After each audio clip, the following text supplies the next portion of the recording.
Nu vă mai dați voi cu părerea, așa mă refer la hater, da? Oamenii care sunt oameni și gândesc realist și văd realitatea, ceea ce facem noi aici, Doamne ferește. Cred că dacă un italian merge de 200 de ori pe an la restaurant, noi putem să spunem că a mers poate de 50 de ori pe an. Și atunci diferența aia de la 50 până la 200, 150 de ori care ar fi trebuit să mergem la restaurant fiecare vineri sau sâmbătă, cum se poartă aici în Italia, bănuții aceia am pus deoparte și am reușit să realizăm aceste lucruri. Deja încep să mă enervez și nu vreau să mai țin cont de niciun cuvânt, cam ăsta este cuvântul care îi caracterizează și mai exact prostani. De ce vă mai uitați la noi sau la televizor? Dispăreți practic din fața ecranelor.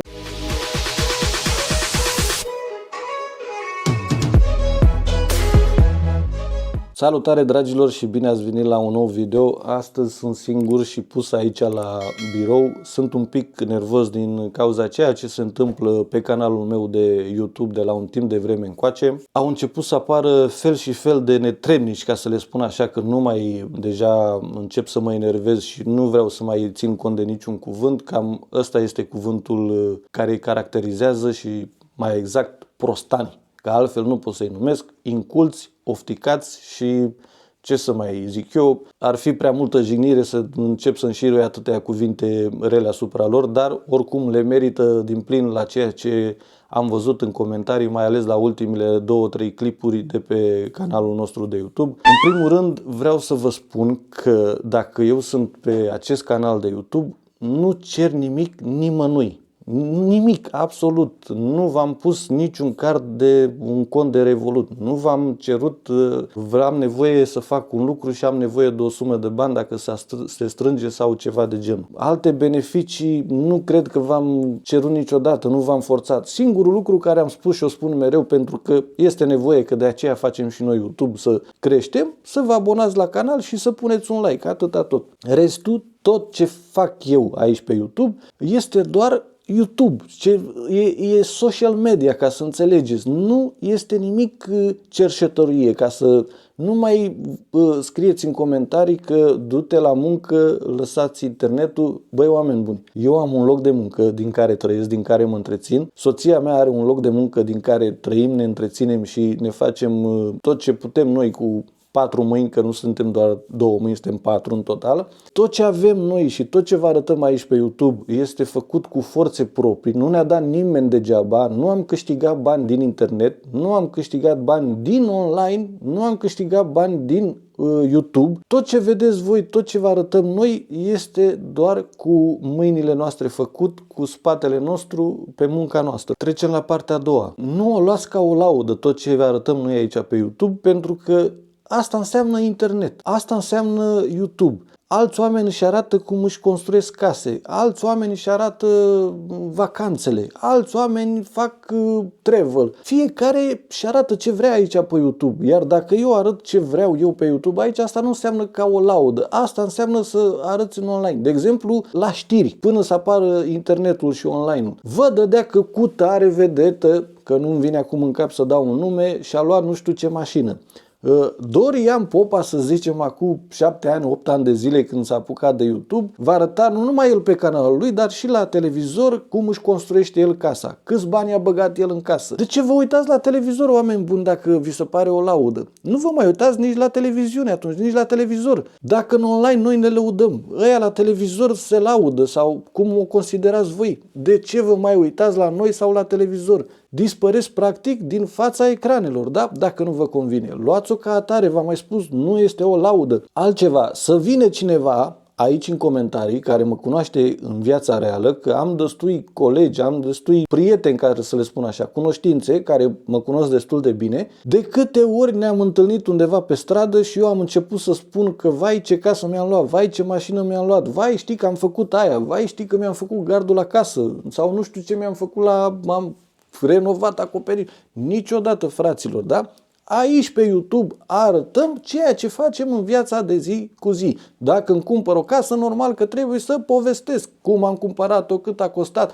Așa își fac și alții o idee. Dacă îmi cumpăr o mașină, am cumpărat o mașină, spun marca, îmi dau cu părerea că poate nu e ceva bun și altul să nu se mai lovească de aceea problemă, da? Sunt diferiți factori care nu înțelegeți, aici e problema și de-aia am făcut acest video ca să vă lămuresc, să nu mai bateți apa în pio și câmpii când pur și simplu ați început să dereaiați rău de tot. Am văzut în comentarii că mi ursează să mor, că mă cheamă mama după ea, că sunt un bolnăvicios, că m-am operat de ernie umbilicală și că sunt un bolnăvicios și că acum mi-arunc piciorul. De soția mea că să se rugeze mai tare și că eu să mă îmbolnăvesc și să iasă la produs, că așa se spune, vă spun pe față că doar ați văzut cu toții ce se comentează. Copilul meu îl luați că este supraponderal. Dar voi ați văzut copilul meu în realitate ca să vă dați voi cu această părere că este supraponderal? Voi știți cum arată fata mea în realitate ca să vă dați voi cu părerea? Da, noi vă povestim că suntem la o dietă, că ținem așa. E doar pentru sănătatea noastră și poate că vrem să arătăm un pic mai bine. Dar nu neapărat că avem probleme,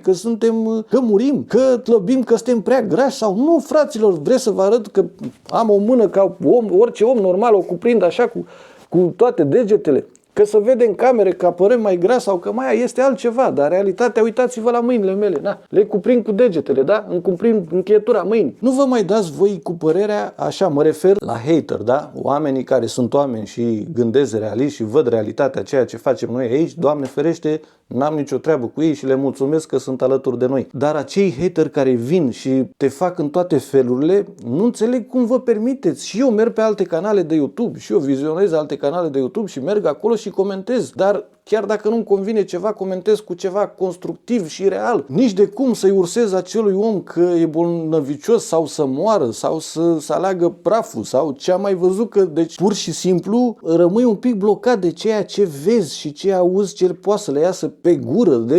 Eu nu vă înțeleg. De ce? De ură? De dușmănie?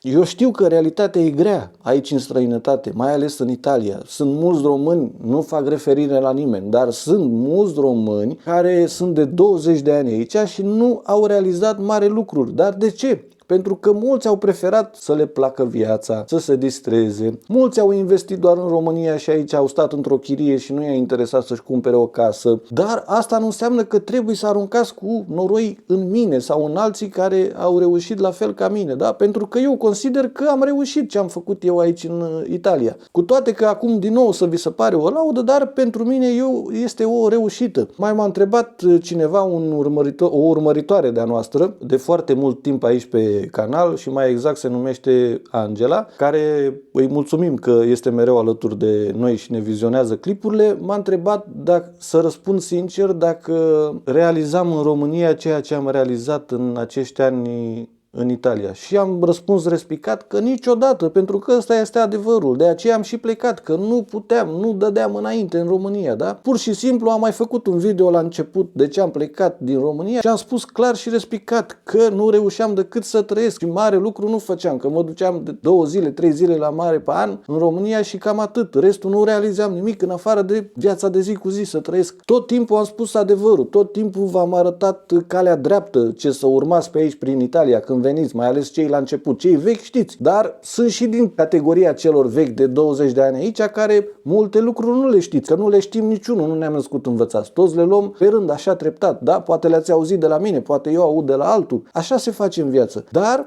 eu știu care sunt acești hateri care vin și dau cu noroi în mine, sunt cei care sunt prin afară, nu neapărat în Italia, dar în toată Europa și orică n-au reușit, orică n-au știut să-și gestioneze banii, orică nu știu, au ales să facă altceva cu banii sau au ales să stea la un nivel cu care i-a mulțumit că le-a ajuns banii de chirie, să mănânce, să iasă la un restaurant și cam atât. Haideți să vă mai spun ceva, că tot am pomenit de restaurant acum. Noi, ca să ajungem să avem ceea ce am realizat aici în Italia, vă dau un exemplu. Cred că dacă un italian merge de 200 de ori pe an la restaurant, noi putem să spunem că a mers poate de 50 de ori pe an. Atunci diferența aia de la 50 până la 200, 150 de ori care ar fi trebuit să mergem la restaurant fiecare vineri sau sâmbătă, cum se poartă aici în Italia, bănuții aceia am pus deoparte și am reușit să realizăm aceste lucruri. Dacă am mers în vacanță pentru o săptămână, am căutat să stăm la un hotel cât de cât, zic eu, decent, adică să fie curat, să fie e ok, nu mai mult de 3 stele ca să plătim un preț ăla care ni-l permitem, iar diferența de preț care aș fi plătit-o pentru un hotel de 5 stele, ca să stau eu în lux să mă lăfăi, am pus-o deoparte și ușor, ușor, în ani, am realizat ceea ce se vede în spatele nostru, da? Nu este o laudă, ăsta este adevărul. Am încercat să strângem cât s-a putut, câte un pic din fiecare parte, dar nu foarte mult ca să ne sugrumăm, dar am încercat să strângem câte un pic, să punem și deoparte, să putem să realizăm ceva. Că și eu îmi permit să mă duc în fiecare an să stau 10 zile la hotel de 5 stele și eu îmi permit să mă duc de 2-3 ori pe an în România în vacanță și eu îmi permit multe, dar dacă stau să calculez toți acești bani care i-aș cheltui în fiecare an pe vacanțe de 5 stele sau să fac 2-3 drumuri de România pe an, nu mi-ar mai rămâne bani din ce strâng să mai fac și altceva, să se mai vadă ceva în urma mea. S-ar vede doar că mă plimb, că mă duc în România, că fac vacanțe și atâta tot. Înțelegeți? Sper să nu vă supere subiectul acestui video, dar credeți-mă că m-am săturat să văd atâta ură. Nu știu, un pic sunt imun, adică nu mai le iau ca atare ca la început să mă enervez și dar m-am săturat așa de răutatea oamenilor care se vede pe fața lor când comentează, când, nu știu, sper să înțelegeți că asta este realitatea, ăsta este online-ul, ăsta este YouTube-ul, mai departe nu pot eu să vă explic mai multe dacă nu vă duce bibilica. Cam despre asta a fost acest video, sper să luați ca atare. Cei care sunteți oameni, mă închin în fața voastră, vă mulțumesc că ne urmăriți pentru că noi suntem nimeni, zero, practic, suntem niște oameni ca și voi, ca și tine care te uiți acum la mine, nu avem niciun grad în plus, așa că mă închin în fața voastră, vă mulțumesc că sunteți alături de noi, sper că s-a înțeles mesajul meu, dacă aveți buna plăcere, cum o spun de fiecare dată și aveți posibilitatea, dați și voi o distribuire la canal, pune un like la acest video, abonează-te și până data viitoare vă țuc de nu vă vedeți. Ciao!